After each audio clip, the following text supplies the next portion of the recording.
आज की पहली और बड़ी खबर की बात करें तो जेपीएससी परीक्षा में क्षेत्रीय भाषा की सूची से भोजपुरी मगही को हटाना चाहते हैं जगन्नाथ महतो। स्कूली शिक्षा एवं साक्षरता विभाग के मंत्री जगन्नाथ महतो ने झारखंड कर्मचारी चयन आयोग द्वारा जिला स्तर पर होने वाली नियुक्ति परीक्षाओं में क्षेत्रीय भाषा की सूची से मगही और भोजपुरी हटाने की मांग कैबिनेट की बैठक में उठाई। उन्होंने कहा कि बोकारो और धनबाद में दोनों भाषाओं को हटाना स्थानीय युवकों के हित में जरूरी है। कैबिनेट की बैठक के बाद मीडिया को इसकी जानकारी देते हुए शिक्षा मंत्री ने कहा कि पूर्व में उन्होंने मुख्यमंत्री के समक्ष भी यह बात रखी थी। सरकार इस पर गंभीर है और शीघ्र ही दोनों भाषाओं को हटाने को लेकर निर्णय लेगी। मंत्री ने भाषा विवाद पर भाजपा और आजसू को निशाना पर लेते हुए कहा कि दोनों पार्टियां बिना पैंदी के लोटे जैसी है। दोनों पार्टियों के नेता जनता को गुमराह करने का काम कर रहे हैं। पहले भाजपा के विधायकों ने विधानसभा में भोजपुरी और मगही को क्षेत्रीय भाषा में शामिल करने की मांग को लेकर प्रदर्शन किया। अब यही मगही और भोजपुरी को क्षेत्रीय भाषाओं की सूची से बाहर करने की मांग कर रहे हैं। उन्होंने कहा कि भाजपा और आजसू की संयुक्त सरकार में ही मगही और भोजपुरी को क्षेत्रीय भाषा में शामिल किया गया था। अगली बड़ी खबर की बात करें तो झारखंड से मैट्रिक इंटर करने वाले दे सकते हैं टेट। प्राइमरी टीचर के लिए भी नए नियम। हेमंत सोरेन की सरकार ने झारखंड शिक्षक पात्रता परीक्षा नियमावली 2022 बना दी है। गुरुवार को कैबिनेट की बैठक में इस नियमावली को मंजूरी दे दी गई है। वर्ग 1 से 5 और वर्ग 6 से 8 में शिक्षक नियुक्ति की योग्यता निर्धारित करने के लिए पूर्व में तय किए गए झारखंड शिक्षक पात्रता परीक्षा नियमावली में कई संशोधन किए गए हैं। इसमें 2 बड़े संशोधन है। पहला यह है कि इस पात्रता परीक्षा में शामिल होने वाले उम्मीदवार को अब झारखंड से ही मैट्रिक और इंटर पास करना अनिवार्य है। वहीं दूसरा बड़ा संशोधन जनजाति और क्षेत्रीय भाषा को लेकर है। अभ्यर्थियों का स्थानीय रीति रिवाज, भाषा और परिवेश की जानकारी कंपलसरी होगी। अगली बड़ी खबर की बात करें तो रांची, बोकारो, धनबाद, देवघर समेत झारखंड के लोग घर बैठे बनाए जाति प्रमाण पत्र। रांची, बोकारो, धनबाद, देवघर समेत झारखंड के लोग घर बैठे जाति प्रमाण पत्र बना सकते हैं। ताजा रिपोर्ट के मुताबिक झारखंड सरकार ने जाति प्रमाण पत्र बनाने को लेकर एक वेबसाइट पोर्टल बनाया है, जिस पोर्टल से आप जाति प्रमाण पत्र के लिए ऑनलाइन आवेदन कर सकते हैं। बता दें कि झारखंड कैबिनेट की हुई बैठक में ये भी फैसला लिया गया है कि जाति प्रमाण पत्र ऑनलाइन के साथ ऑफलाइन भी निर्गत किए जाएंगे। ऑनलाइन जाति प्रमाण पत्र बनाने के लिए आपके पास आधार कार्ड, मतदाता पहचान पत्र, मोबाइल नंबर, आय प्रमाण पत्र, निवास प्रमाण पत्र, पासपोर्ट साइज की फोटो की स्कैन कॉपी होनी चाहिए। झारखंड में जाति प्रमाण पत्र बनवाना चाहते हैं तो आपको ई डिस्ट्रिक्ट झारखंड की आधिकारिक वेबसाइट या झारसेवा.झारखंड.gov.in के माध्यम से ऑनलाइन के द्वारा आवेदन करके बनवा सकते हैं। अगली बड़ी खबर की बात करें तो मनरेगा से संबंधित शिकायतों का अब त्वरित निष्पादन। 19 जिलों में नवनियुक्त लोकापालों ने संभाला कामकाज। राज्य में मनरेगा के तहत होने वाले कार्यों की गड़बड़ी की शिकायतों का अब आसानी से समाधान हो सकेगा। मनरेगा के कार्यों में पारदर्शिता लाने के लिए जिन 19 लोकापालों का चयन किया गया था, उन्होंने शुक्रवार को अपने अपने जिलों में कामकाज संभाल लिया है। इन लोकपालों का मुख्य कार्य राज्य, प्रखंड, पंचायत एवं ग्राम स्तर पर मनरेगा के अंतर्गत विभिन्न माध्यमों से प्राप्त शिकायतों का मनरेगा के परिविधान के अनुरूप निष्पक्ष जांच कर त्वरित समाधान करना है। लोकपाल का काम मनरेगा के कार्यों में पारदर्शिता लाना होता है। लोकपाल न सिर्फ योजनाओं की मॉनिटरिंग करेंगे, बल्कि इससे जुड़ी शिकायतों का भी समाधान करेंगे। अगली बड़ी खबर की बात करें तो जनजातीय समाज के विकास पर जोर दे रही केंद्र सरकार। केंद्र सरकार ने बनाई बड़ी योजना। जनजातीय मामलों के केंद्रीय मंत्री अर्जुन मुंडा ने कहा कि जनजातीय समाज के समग्र विकास का केंद्र सरकार वर्ष 2021-22 से लेकर 2025-26 के बीच करीब 54,290 करोड़ व्यय करेगी। जनजातीय कार्य मंत्रालय में प्रधानमंत्री नरेंद्र मोदी के नेतृत्व में जनजातीय समाज के समग्र विकास की दृष्टि से कार्य प्रारंभ हुआ है। आजादी के अमृत महोत्सव के इस वर्ष में हमारा संकल्प है कि जनजातीय समाज मुख्य धारा से जुड़कर विकासात्मक लक्ष्य प्राप्त करे। अगली बड़ी खबर की बात करें तो बीजेपी सांसद निशिकांत दुबे ने कहा, बिहार, झारखंड और पश्चिम बंगाल में एनआरसी लागू कर घुसपैठियों से मुक्ति दिलाई जाए। झारखंड से भाजपा सांसद निशिकांत दुबे ने गुरुवार को संसद में शून्यकाल के दौरान एनआरसी को लेकर बड़ी मांग की। सांसद निशिकांत दुबे ने सरकार से मांग की है कि झारखंड, पश्चिम बंगाल और बिहार के कुछ क्षेत्रों में एनआरसी लागू की जाए। उन्होंने कहा कि इन इलाकों में रह रहे स्थानीय लोग बांग्लादेशी घुसपैठियों से परेशान हैं और एनआरसी लागू कर हम मुक्ति पा सकते हैं। उन्होंने कहा कि झारखंड और बिहार के कुछ क्षेत्रों में बांग्लादेशी घुसपैठियों की वजह से यहाँ की जनसांख्यिकी बदल रही है। अगली बड़ी खबर की बात करें तो लोहरदगा के बुलबुल जंगल में नक्सलियों को घेरने के लिए 400 जवान घुसे।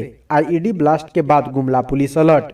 गुमला पुलिस ने भाकपा माओवादी के रीजनल कमांडर 15 लाख के इनामी रविंद्र गुंजू व उसके दस्ते को घेरने के लिए गुमला व लोहरदगा के सीमावर्ती जंगल में घेराबंदी शुरू कर दी है। सूत्रों के अनुसार 400 से अधिक पुलिसकर्मी व सुरक्षा बल जंगल में घुसे हुए हैं। अभी भी सुरक्षा बल जंगल में है और नक्सलियों की तलाश कर रहे हैं। शाम ढलने के बाद शुक्रवार को सुरक्षा बलों ने ऑपरेशन रोककर जंगल में ही जमे हुए थे। इधर लोहरदगा जिला के पेसरार थाना क्षेत्र के बुलबुल जंगल में शुक्रवार को नक्सलियों द्वारा आईईडी ब्लास्ट करने के बाद गुमला जिला पुलिस अलर्ट मोड में है। बताया जा रहा है कि सीआरपीएफ कोबरा बटालियन एवं पुलिस बल के द्वारा लगातार लोहरदगा व गुमला के सीमावर्ती पहाड़ों पर नक्सलियों के खिलाफ अभियान चलाया जा रहा है। चप्पे चप्पे पर छापेमारी की जा रही है।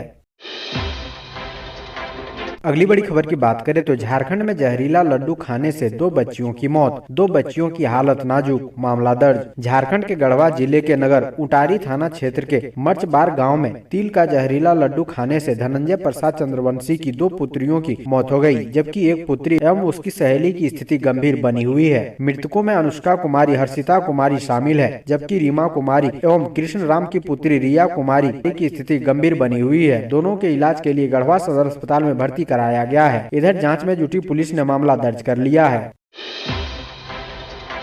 अगली बड़ी खबर की बात करें तो अधिकारियों ने की पहल तो 400 ऑटो चालकों का बना ड्राइविंग लाइसेंस। पलामू शहर समेत जिले भर में हाल के वर्षों में ऑटो की संख्या तेजी से बढ़ी है। लोगों के लिए रोजगार का साधन भी बन गया है। बावजूद इसमें कई लोग ऐसे हैं जो बिना ड्राइविंग लाइसेंस के ऑटो चला रहे हैं। जांच के दौरान कई चालक पकड़े जा रहे थे। इस पर पलामू के पुलिस अधीक्षक की ओर से विशेष पहल की गई। जिला परिवहन पदाधिकारी के साथ समन्वय स्थापित कर शिविर लगाकर ऑटो चालकों का ड्राइविंग लाइसेंस बनवाने की प्रक्रिया शुरू की। पुलिस प्रशासन ने चालकों की समस्याओं को दूर करने के शिविर आयोजित कराई तो अब तक करीब 400 ऑटो चालकों का ड्राइविंग लाइसेंस भी बन गया है।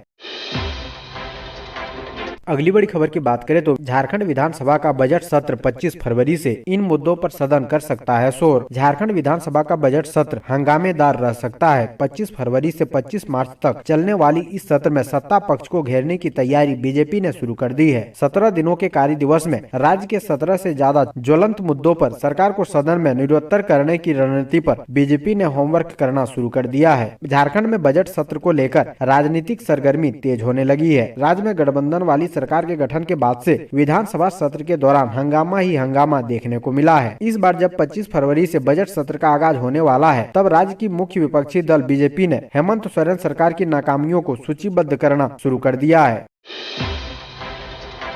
अगली बड़ी खबर की बात करें तो 7वीं 10वीं जेपीएससी पीटी का संशोधन रिजल्ट तैयार। झारखंड हाई कोर्ट से जेपीएससी ने रिजल्ट जारी करने की मांगी अनुमति। झारखंड लोक सेवा आयोग की ओर से झारखंड हाई कोर्ट में याचिका दायर कर 7वीं से 10वीं संयुक्त सिविल सेवा प्रारंभिक परीक्षा का संशोधित रिजल्ट निकालने की अनुमति देने का आग्रह किया गया। जेपीएससी की सचिव की ओर से शपथ पत्र दायर किया गया है, जिसमें आयोग ने कहा है कि प्रारंभिक परीक्षा का संशोधित रिजल्ट तैयार कर लिया गया है। यदि कोर्ट की अनुमति मिलती है तो उसे जारी किया जाएगा। इस मामले में अगली सुनवाई 15 फरवरी को की जाएगी।